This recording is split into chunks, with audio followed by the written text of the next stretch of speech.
कृष्ण हरी मंडळी, हे पहा, हे आमचा भाऊ आणि वहिनी आलेले आहेत सुट्टीला. ते भाऊ आमचा फौजीत असल्यामुळे त्याला यायला होत नाही. आणि आमची वहिनी बी इतकी चांगली ना, आल्यावर कोणाच्या भाऊच्या अशा कामं करतात का ती मला सांगा. आमची वहिनी आले सगळ्या शेजारच्या मला सगळ्या हसतात. मी त्या आल्यावर काहीच काम करत नाही बरं का. घरातला स्वयंपाक, धुणं, भांडे, मुलाचं सगळं पाहतात त्या. मी बाहेर गुरांचं करत असतात ते सुद्धा करू लागतात, पण मी करून देत नाही बाहेरचं. पण घरातलं सगळं करतात. ते म्हणतात तुम्हाला तिकडे येऊन आराम भेटत नाही म्हणून. आणि हा पहा, एक देशाच्या रक्षणासाठी एक शेतकरी, मी शेतकरी कन्या आणि माझा भाऊ फौजी. ते जे जवान जे किसान म्हणून आम्ही आहेत. आणि आमचे आईवडील खूप लकी येतं की कारण त्यांचा एकच मुलगा असून तो फौजीमध्ये पाठवला आहे त्यांनी.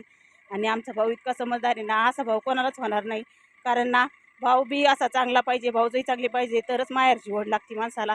आणि आम्हाला एकच भाव असल्यामुळं ना, आम्हाला तो इतका जीव लावतो ना. आम्ही दोघी बहिणी खूप लकी येतात कारण आम्हाला भाऊ इतका चांगला आहे ना देवासारखा. आणि आमची वहिनी बी इतकी, म्हणजे तिला आमच्या बहिणीसारखीच आम्हाला जीव लावती ती.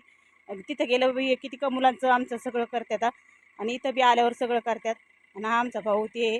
आणि त्या ती चिल्लर पार्टी. आता आम्ही सिद्धटेकला चाललो आहे म्हणून गाडी जाऊन बसलेले तर त्यांचे मुलं, माझे मुलं, आमचे आऊ ते सगळे बसले. तर आम्ही चाललो आहे आता सिद्धटेकला.